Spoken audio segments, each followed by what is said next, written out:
you for joining us. I'm very excited about this session. We're going to be talking about bed coverage today. I'm excited to have several speakers with us. My name is Fran Ledger. I'm with HUD. We have Joan Dominich today, and we also have Allison Thiessen. So we'll do a little bit of a bigger introduction in just a few moments.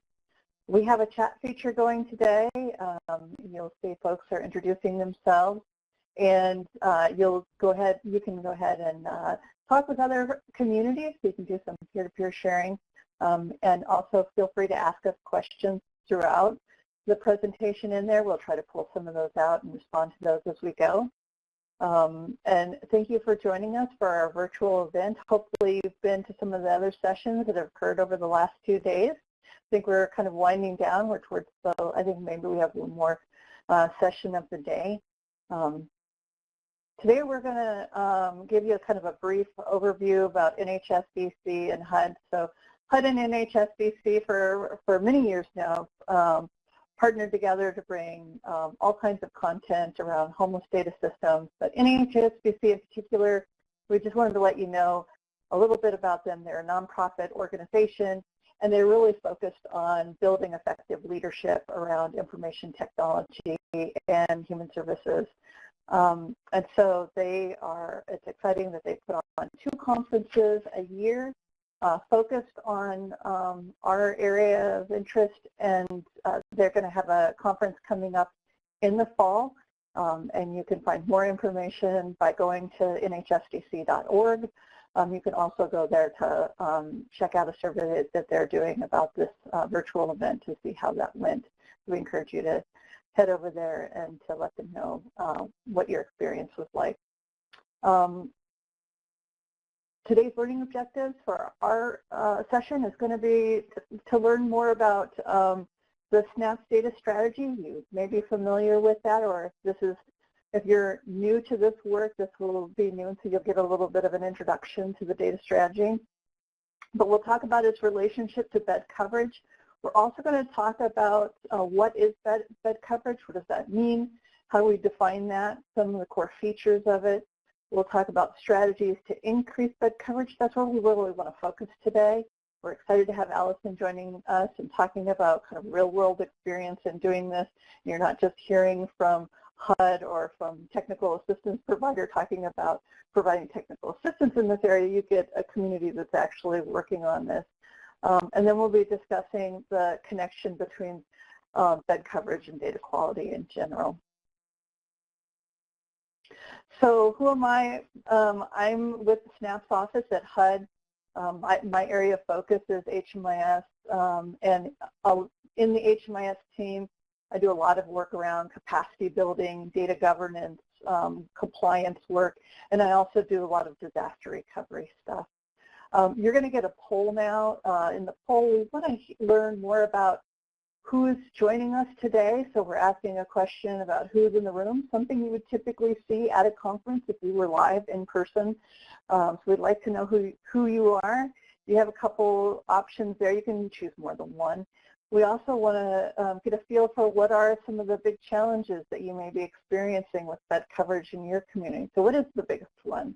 You can go ahead and select that. That would be great too. I'm going to turn this over to Allison for a second so she can introduce herself. Hi, I'm Allison Thiessen. I am the director of the HMIS for CARES of New York. We are a collaborative HMIS, and I've been doing this since 2006. We serve 13 COCs with 25 counties in New York State. I am on the board of directors for NHSDC, and we also are a HUD NOFA, HMIS NOFA recipients to bring the New York State balance of state into the collaborative HMIS, which means that we have full state coverage for the first time. Very exciting. Awesome. So, hi everybody. My name is Joan Dominich, and I am part of CSH, Corporation for Supportive Housing, and I generally do a lot of work on data quality, HMIS. I'm that person that thinks everything data related is cool. So that's a little bit about me. I think that we can close the poll and kind of see who do we have in the room. Do we get to broadcast the results? Awesome. All right, so it seems that we have a lot of system admin. Yep.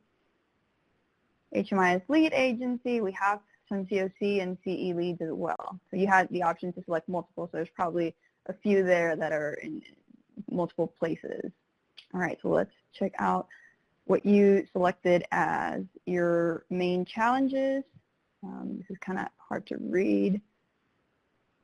We had 52% saying it not being a requirement be the biggest challenge. We had 28% saying HMIS data entry was hard and limited computer skills. So I guess those were the two big ones. All right. Well, thank you for participating in that poll. We'll have a few more interactive exercises as we go through. So we really wanted to start with just the basic of bed coverage. What is bed coverage? And when you think about bed coverage, it's going to be your HMIS homeless beds, the ones that you do have in your HMIS system, that number divided by all of your homeless beds in your continuum of care or your geography. And that's going to give you your bed coverage. And so it'll look a little bit like this. So let's say, for instance, you have 45 homeless beds that you've managed to get into HMIS, but there's a total of 150 beds that serve homelessness in your community. So that would mean you have a 30% bed coverage. And this is like the most simplistic way of doing this. You can also do it by project type, and you can sort and dice in different ways, but wanted to just start on the same page. This is what kind of bed coverage is. And if you have any questions about this, just type it in the chat as we go.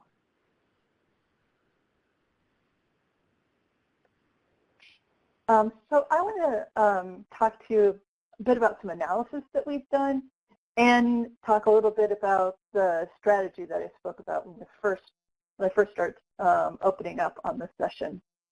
So what we've done is we've looked at all of the APRs, the HMIS APRs that are submitted over time, and have looked at bed coverage rates that are reported. So I have some information to share there. I think it's helpful to kind of think about your community and then kind of look at this information in general so you can get an idea of where you sit.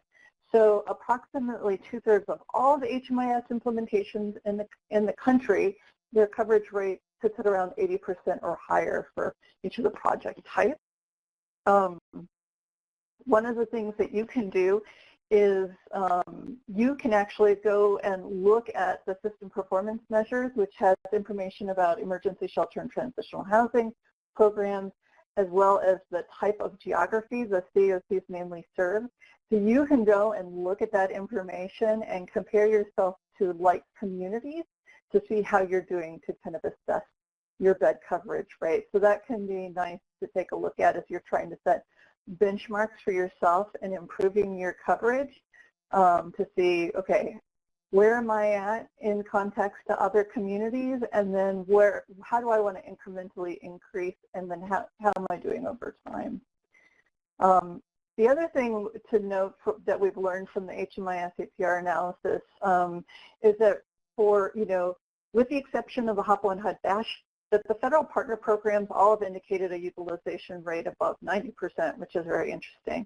And so we'll talk a little bit about that more in just a few minutes. But I do want to talk for a moment about the strategy that we have. So we have a data and performance strategy that is really key to the work that the SNAP's office does around data efforts. So, as everyone knows, we are keenly interested in understanding what initiatives that we do, what we fund, how is it working to help in homelessness. And so we want to make sure that those things that are working well, that we're lifting those up, and that we are finding best practices that we are sharing with communities. And we can't really understand what these are unless we have good information that helps us see, are these things being effective? And so to do that, we have to have good data systems that have good data, and that we have good coverage. So we know that we have good quality data to look at.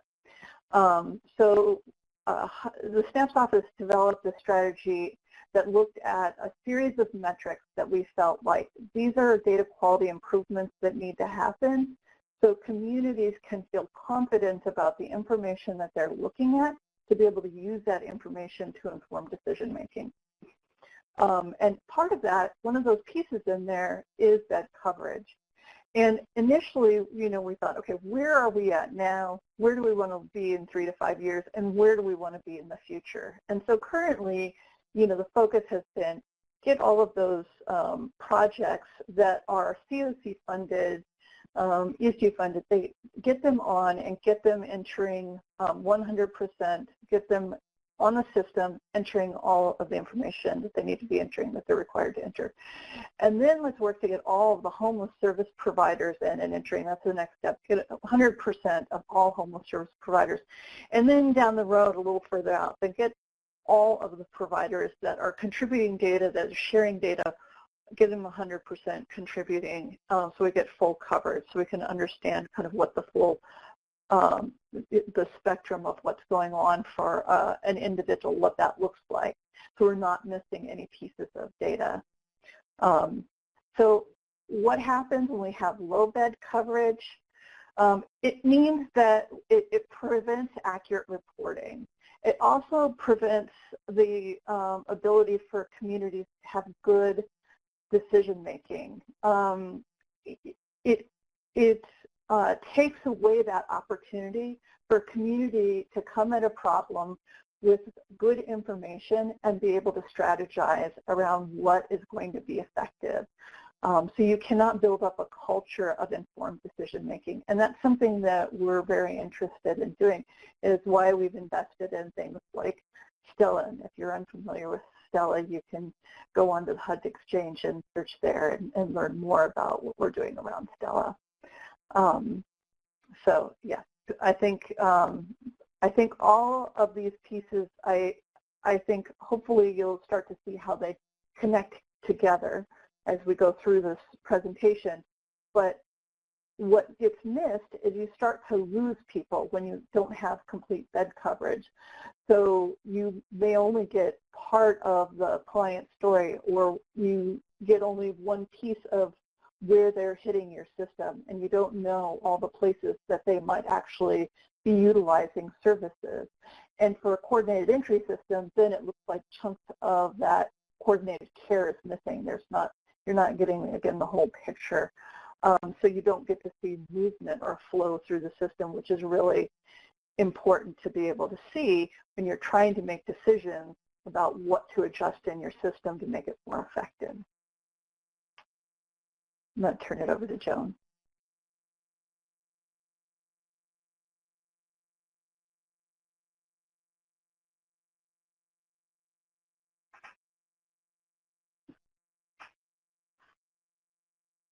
If I unmute myself, you can totally hear me way better.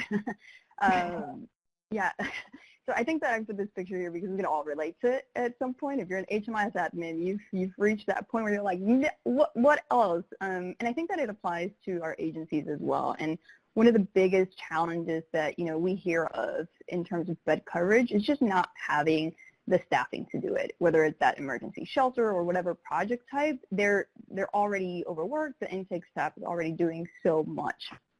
So there's a lot of other issues like technology barriers, having limited access to internet, or having limited computer skills. And then there's other unstated issues like that agency not wanting to be held accountable, or having differences in the philosophy of how you provide services.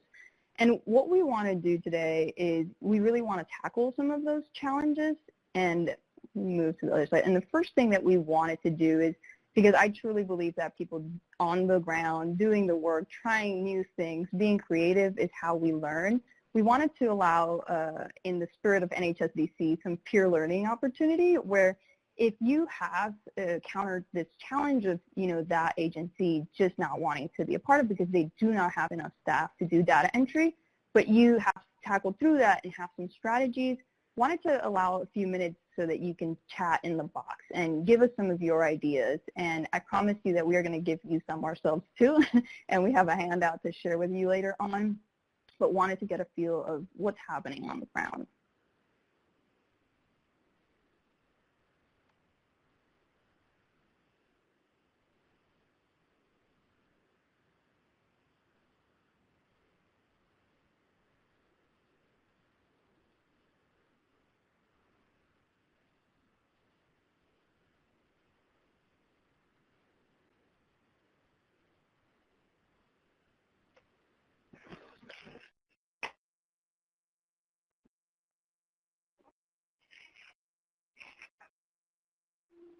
All right, so we have an example from Erin. Thank you, Erin.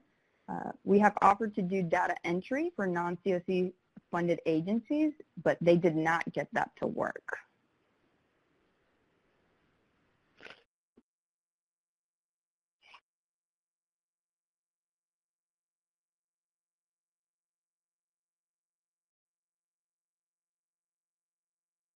All right, Robert Stevens tried a similar approach, and that actually did work for them. We were not all on mute. I would ask you to share more, Robert. Thank you for sharing that.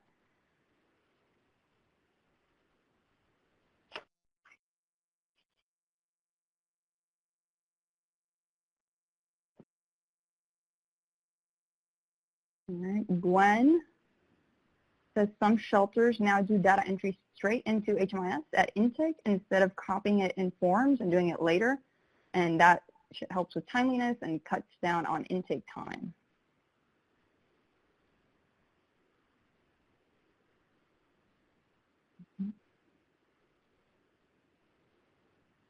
Right. We have a few people typing in more in the chat, and I want you guys to keep that going. I'm going to read this last one, but keep it going while I keep the presentation. Lynn says they offered to do one-on-one training and assist them with initial client entry allowed to get agencies on board. Awesome. All right. So keep that going in the chat. We wanted to share some strategies. The strategies that you guys covered are great, and I'm sure we'll keep that going. And some of the strategies that we have here is really making it simple. A lot of the times people just don't have the time, don't have the interest, and when we have those one-on-one meetings with emergency shelters, I like to think about it like they're your customer. If you're the HMIS system admin, the different agencies that you're going to be talking to are your customers, or you should have like customer service approach. And when you really have those first engagements, you want to avoid HMIS speak, I call it. I put quotes on it, HMIS speak, because it's hard. Not a lot of people understand it. Sometimes I have difficulty and I have to go back and try to understand it. So really avoiding technical terms, jargon, acronym, and making it as simple as possible. And you also want to use technology solutions when possible. If there is a way that your vendor or that you can think of creative solutions to make the data entry burden less, we want to maximize on that. Sometimes technology can be amazing, and I'm hoping as I say that we do not get caught up or something crazy happens, but sometimes it can be really helpful. But ultimately, you want to kind of be like the little guy in the picture. You want to make people an offer that they can't refuse, and you want to meet people where they're at and go that extra mile, and I know that Allison will give us some examples on that. And as I'm saying that, I know that it sometimes generally is going to result in more work for us as HMIS, for you guys as HMIS system admin, but that is truly where we want to be moving towards. And so another place where we can maximize our opportunities is by creating partnerships. And so you have a little picture here of a dustpan and a broom, and the dustpan is on the broom. You're nothing without me, and you know it. And this is definitely not how you want to have that conversation with your partners or people that you're trying to get on board, for sure.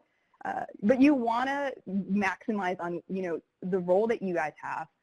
Look at the potential, look at the value on each side, and then come together so that if you're the broom, you don't have to pick up the stuff with your hands, and if you're the dustpan, you have something to pick up. And ideally, that generally results in explaining HMIS and seeing how HMIS can benefit the other person.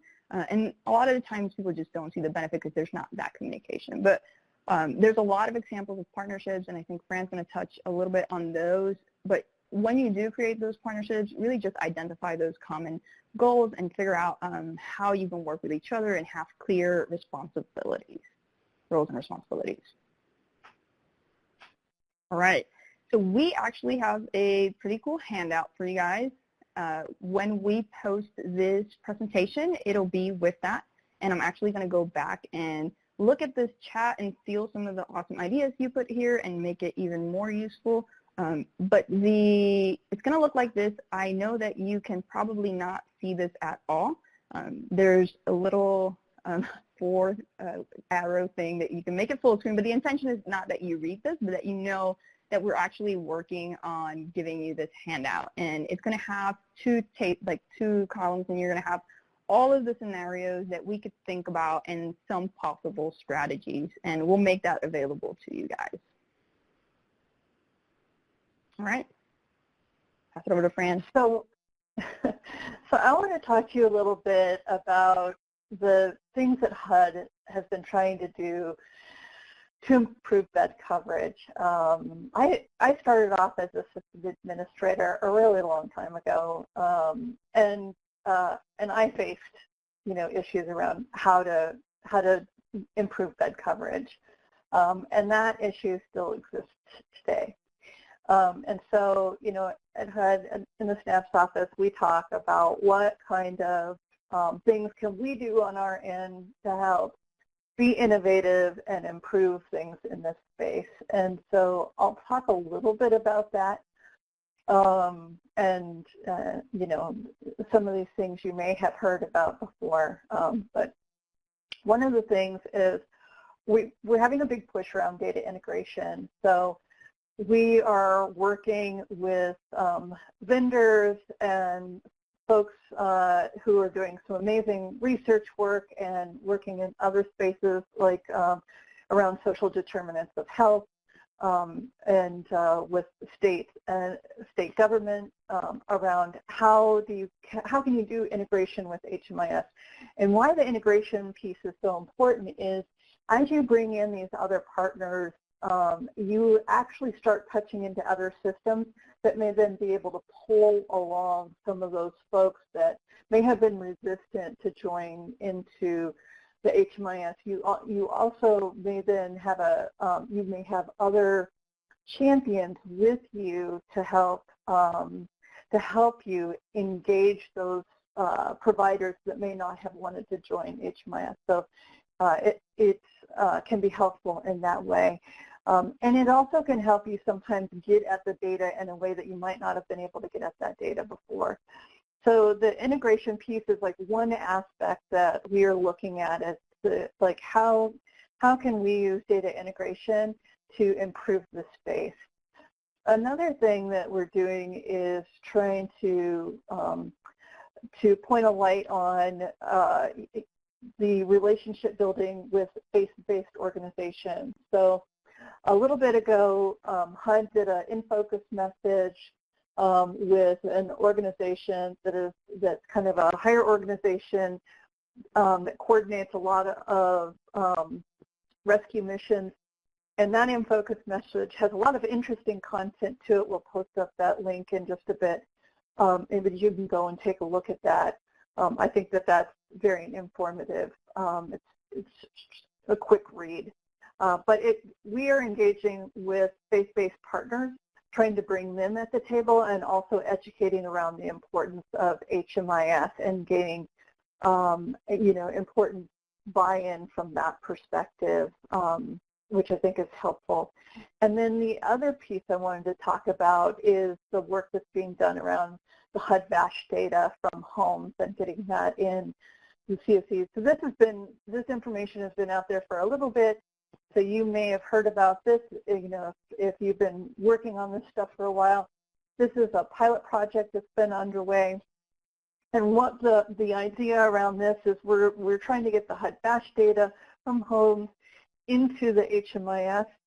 It's going to be an import, so communities will have to work with their HMIS vendor to get the information imported into the HMIS, but it'll be a standard export out of the home system. So part of that work is going to be we're working to get part of this stuff standardized so that it will help communities move along in this process. So you'll hear as we get that piece of the work done and the pilot completed, then more information will come out as that gets rolled out in a more general way to the public. So we're excited about that.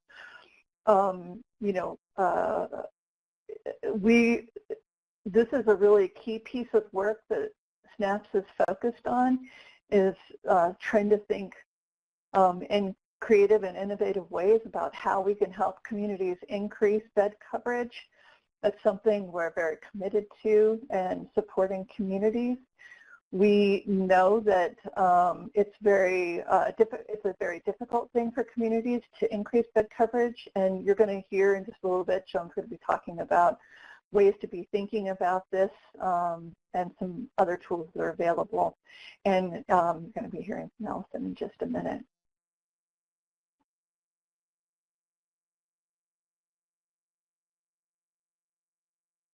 All right. Sorry. Yep. So we have this little quote here. Most valuable resource that all teachers have is each other, and without collaboration, our growth is limited to our own perspectives. And I think that applies to us, and that's why we wanted to have Allison here with you guys so that she could share some of her experience and lessons learned around bed coverage. So I'm going to pass it to you, Allison. Thank you. All right, so good afternoon. I see some familiar names, so some of you might have been with me this morning while my system administrator, Kelly, and I were talking about bridging some gaps. So you'll recognize this slide. But I work for CARES of New York, and this is our regional HMIS coverage and scope in New York State. New York has 6 implementations of HMIS, which we're one and the largest. We cover 26,416 square miles of territory. We have over 600 projects in 171 agencies, and that slide is actually out of date as of last week, so we have grown since then. We have over 500 users in 13 COCs, and we have 7 staff. So while we do all of this with 7 staff, we also do training, reporting, technical assistance, data management, database maintenance, project management, policies and procedures, monitoring, and grant management. So it is quite a bit that we do with those 7 staff. And without the cooperation and collaboration of our communities and our agencies, we wouldn't be able to do it. So yes, we're underfunded. Yes, it's a problem, and just like all of you, we deal with it. And then we have to work with other workflows. So one of the things that I wanted to show you was our breakdown of our projects. Again, this is for your reference so you know what we're dealing with and can relate to it. So the projects that we do in HMIS, pretty much everything that is an HMIS eligible project is something that we do. And over the years, we've been able to attain a 98.9% HIC coverage. So 99% of our beds overall are in the HMIS. Of those beds, 61% are mandated and 39% are voluntary. And I think that's a really important deal, that 39% of our beds are voluntary. And here's, wants to flip around, there we go. This is our breakdown.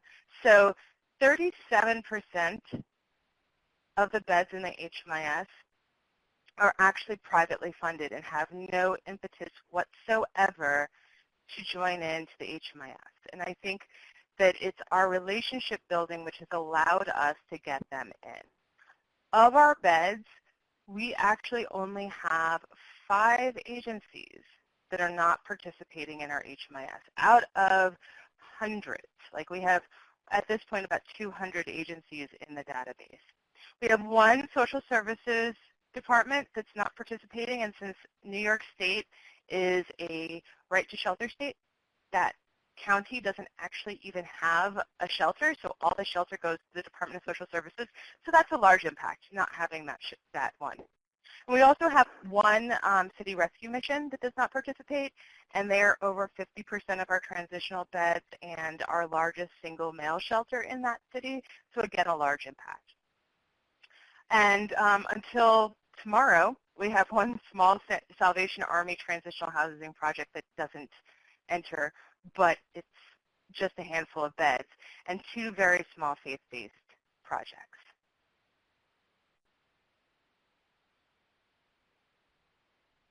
So we're pretty happy overall. We were able to use our information about the other projects to fill in gaps and understand our communities very well. So how did we get here? We have 16 years of relationship building, and that's really what it comes down to, and a lot of coffee. But 16 years of working with our communities, and not just HMIS working with the different agencies, but with the community at the COC level with our collaborative applicants and our planners to build these relationships. We have some techniques we've used, and they all work around active listening, engaging the community. We go to meetings and events. We do live trainings whenever possible, even with that very large area, even if they're remote, we try to make them live. We offer help whenever possible. I saw a lot in the chat bar about people who are going in to look at workflow or who are going in to do data entry, particularly when we first bring on and onboard an agency. Getting them caught up is so overwhelming to them. So we offer our assistance either on-site or remotely to do some data entry. And we make monitoring practices a place for folks to grow instead of something that they're afraid of. You can't build relationships from behind a desk. It's a time commitment that you have to make to actually go and physically be present, but it's one you'll get back in the end because you'll build personal relationships with users, and they'll do the work because they trust that you're doing it with them.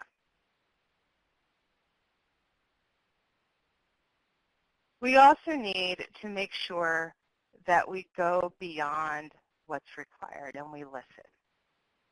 We help with workflow.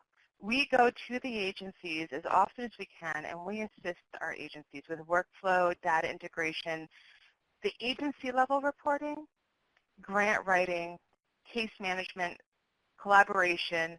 We offer technical assistance. We customize reports. We support non-HMIS software features. We offer as much real-time support as we can. We get tours, and we attend their events. We make sure that the users know that they're as important to us as their data is, because they are. Also, the better we know an agency, the better we can help the community use their own data. Sometimes we'll have to suggest a different workflow, and that can create issues at first, but the more folks get into using HMIS as a main part of their workflow, the better it is. And coordinated entry has certainly shown how important that is. Our goal is always to make sure that the system saves our users more time than it costs them. The end users won't see it, but management will. If management doesn't have to keep going back and asking for more spreadsheets and more parsing and more data, then it saves everyone so much time.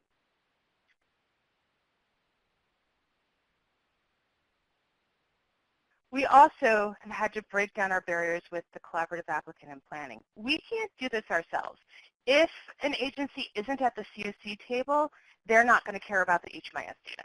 It's really as simple as that. So we need to work with our collaborative applicants to make sure that the data we're giving them is useful and usable, but also that we get the COC agencies that aren't participating in HMIS at the table to see that data. We work with our collaborative applicants to actively use HMIS, and I have 5 collaborative applicants. We actively use HMIS for the HIC and the PIT, for data committees, for strategic planning, for coordinated entry, discharge planning, rank and review, systems analysis, coordinated entry monitoring, racial disparity studies, community priorities, and predictive analytics. Now, it's taken us a long time to get up to this point, but it's all community driven. It's things that the community sees and wants. We offer ideas and then we follow their lead. And once other members of the community see that the data is being used this way and that funding decisions are being made with data. I want the acronym HMIS in every conversation around funding, because it really helps people understand that this is a data-driven process. And once the agencies understand that, they want their data in there and they want to be represented too. We can't let HMIS become an afterthought. If people don't know what the system is and what it's capable of, we have to let them know. And that's why it's important to be there and to work together. Some examples of how we've used the HMIS in a way that maybe is a little outside the box, but it's really been helpful, is we have looked at HOPWA and viral load, and we have added some information so that we could show that housing impacted the health of our HIV/AIDS community to the point where their viral load dropped to undetectable and made it so they couldn't transmit the virus. And we were able to make direct correlations between housing and healthcare through that study and using HMIS data. And that has led to more Medicaid redesign in New York and more HOPWA funding. And it was probably, because this happened maybe 5 years ago we started this, it was our first really great hands-on project using HMIS data to inform the next step. So when we have these community connections, then we can design reports that the community will use. You'll be amazed by how excited people get about data when it's understandable and applicable. But you have to be willing to customize that reporting to the community needs. It's easier when you have one community. The more we grow, the harder it is to customize those reports, because we do need to automate things. We need to make them push buttons. So we work with our communities as a collaborative to design reports that will help everyone and then do little tweaks for each community. Right now, for instance, our quarterly report has recently been redesigned to incorporate the system performance measures that the community members want. And our monthly report, which is a data completeness report, has incorporated some measures that help the coordinated entry lead monitor what's going on in the community with discharges and intakes into projects, so that if they see a COC-funded permanent housing project had 3 intakes in the last month, but they hadn't gotten any calls as the coordinated entry person, they can take action. So it's those little things where attending meetings, you hear and your brain can work to help. No one ever thought to use HMIS for that kind of low-level but constant monitoring.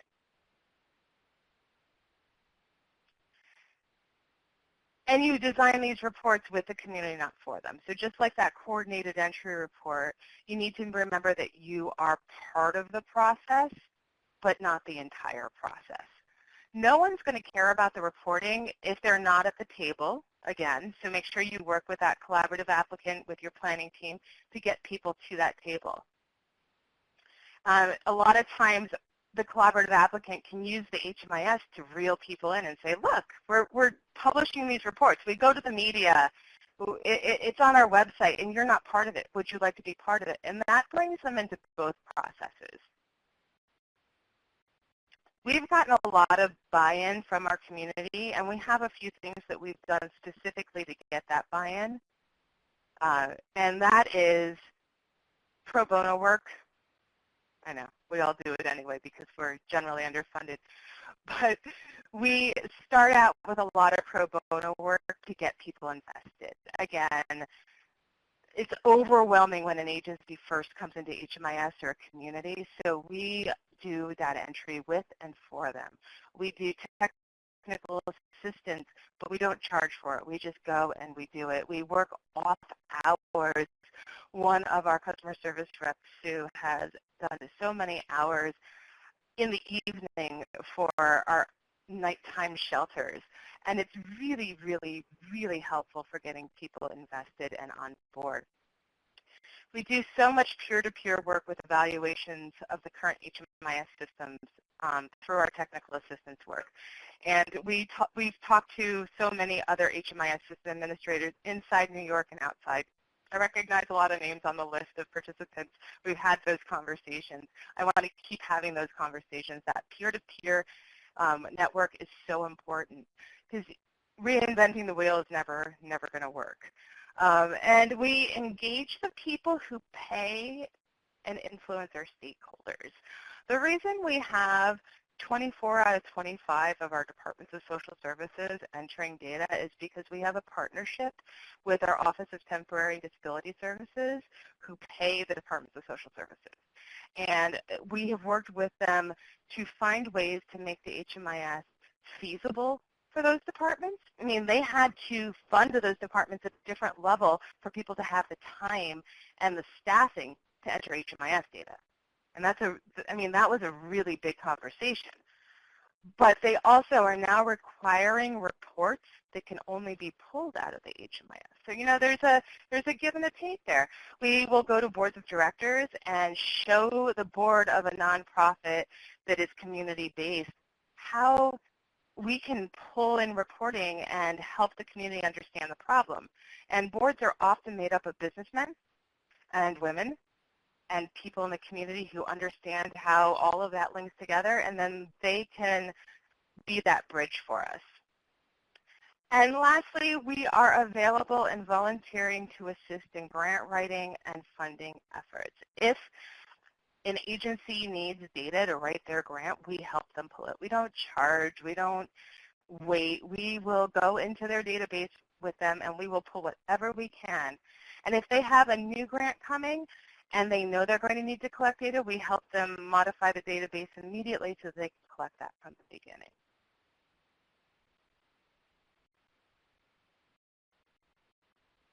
So get on the agendas, create your volunteer and work groups and subcommittees, offer presentations and trainings, ask committees and subcommittees to take on work, especially your collaborative applicant, and see how much farther you can go. It's really just about being a huge part of that community and breaking down all those walls where HMIS people are just data people. We have to be an integral part of the process. And now I think they've built in some time for me to take questions that you guys might have. And I'm looking through. Not seeing any particular ones, but if you have some, let me know. You can also email me. If you go to caresny.org, all of our mail-in information is there, rather than trying to remember how to spell my name. That seems to be the better way to do it.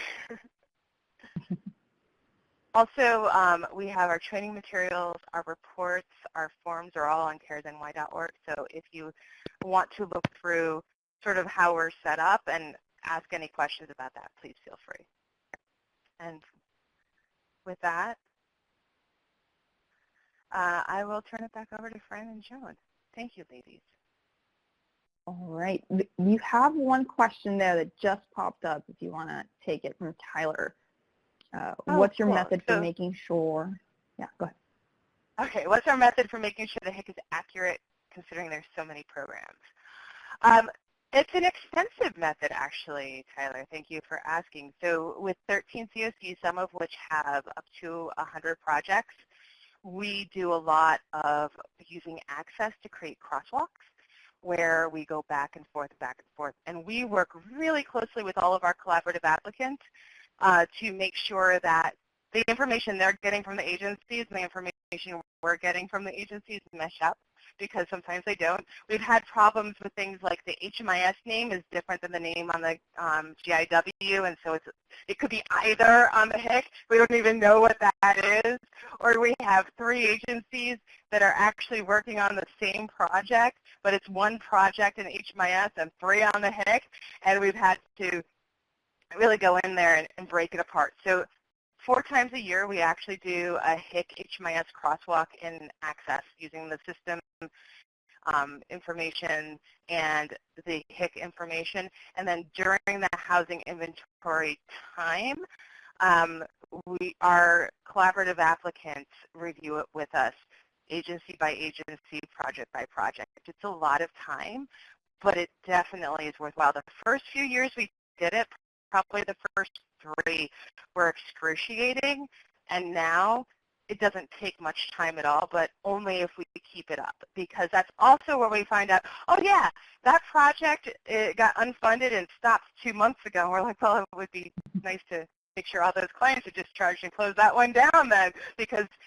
nobody thinks about how having 30 rapid rehousing clients hanging out in a project impacts your reporting. But boy, does it. So those quarterly checks are really important for getting all those little bits and pieces too.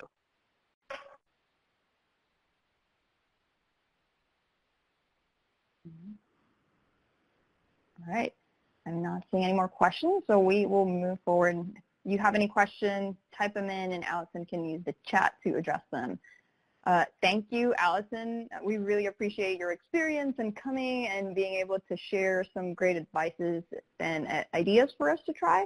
So we are hoping that you are leaving here today with at least 1 or 2, maybe more than that, ideas that you can really go out and try in your community, and we'll have more of those in Handout that we're sharing.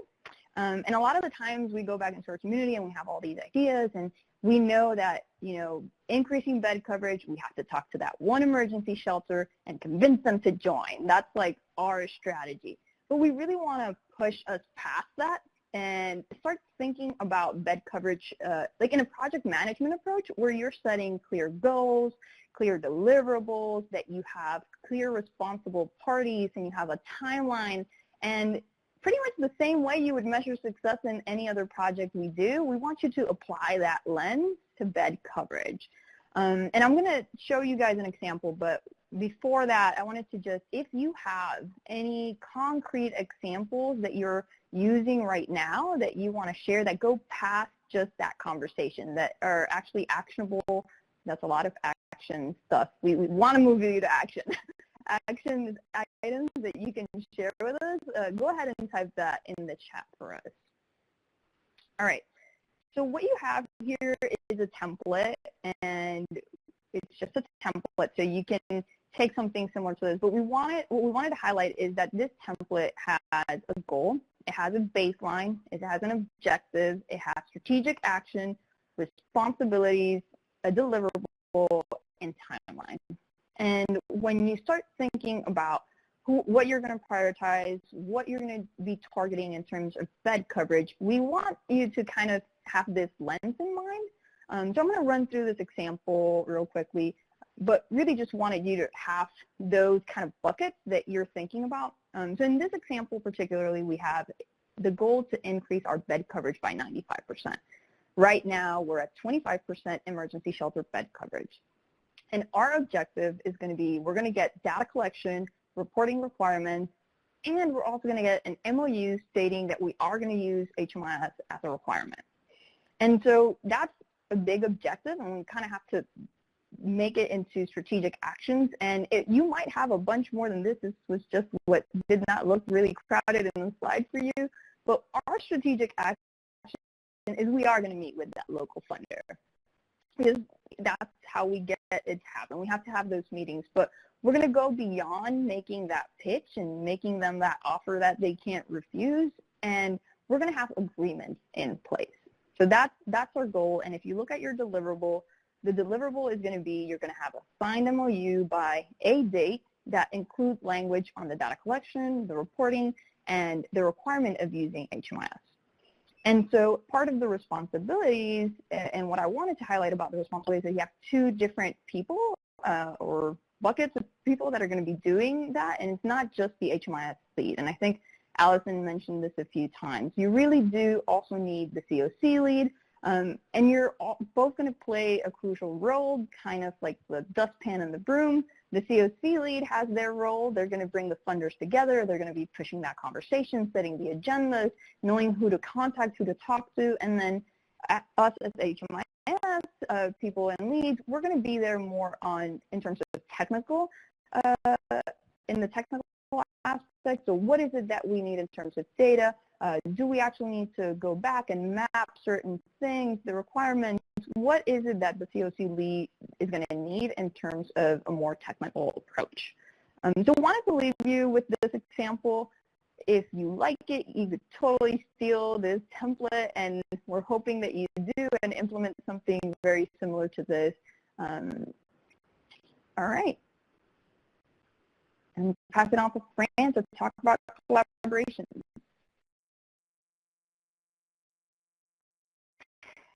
Yeah, I just want to, I think this piece is so important, the collaboration part.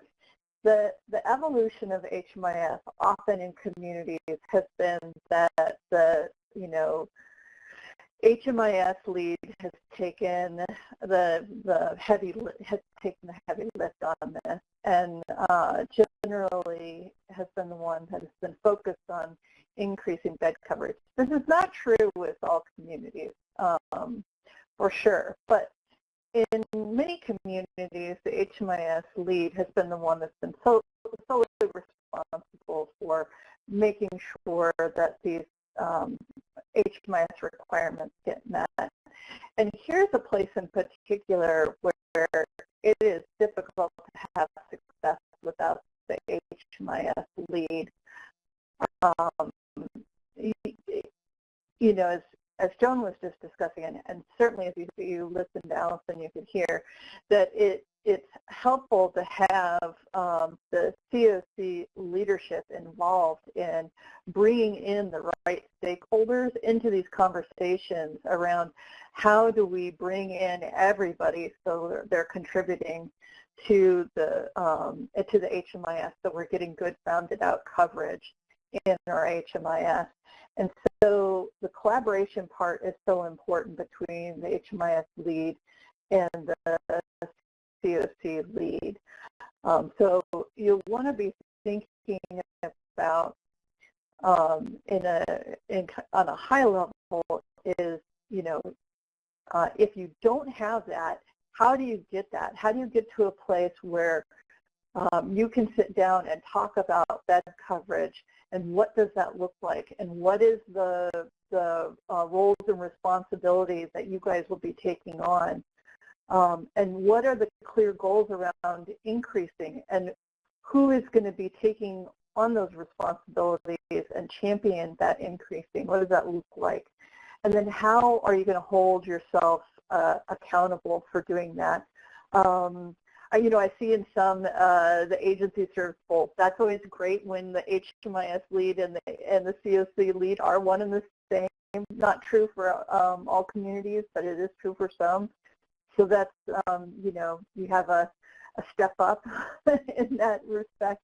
But you'll still need to think about, even when it is both, even when your organization is the COC lead and the HMIS lead, you'll have to think about who are the right people to bring into the conversation to build your bed coverage. And maybe there is a COC board leadership that maybe it's someone on your board that's the right person to have a part of that conversation and bring in the right funders to the table to make that happen. So think really strategically about what you want to do, and then make sure you're getting very actionable about how you're going to do it. I think that's the key pieces here. And then make sure that it's very transparent, that everybody's clear about what their roles and responsibilities are around making that happen. This is something that cannot be successful in silos. So I think that by having that conversation up front, using the document that you just saw that Joan went through, I think that template can be helpful to get concrete about what steps you're going to take, about what the benchmark is going to look like for improvement. It can be iterative. You can start off small and do increases over time. Maybe you're picking, subsections of your bed coverage to focus on, and do it in bite-sized pieces and increase it over time. And maybe low-hanging fruit first and then build up. But, be thoughtful and be concrete about those things. And then the HUD side of things, we will continue to work on making this easier also for you in trying to build partnerships with the federal partners and doing things that are innovative that helps improve that coverage. So, and I hope that I think that you got a lot out of the presentation that Allison provided. They're doing a lot of great innovative things. So do we have any more questions that have come up that we want to cover?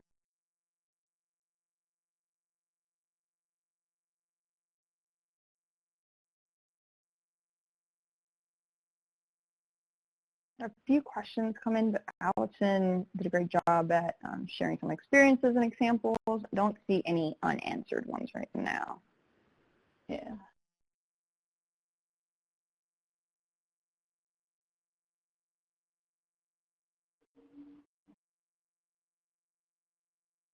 So we'll have a few more minutes. Go ahead and use the chat before we wrap up.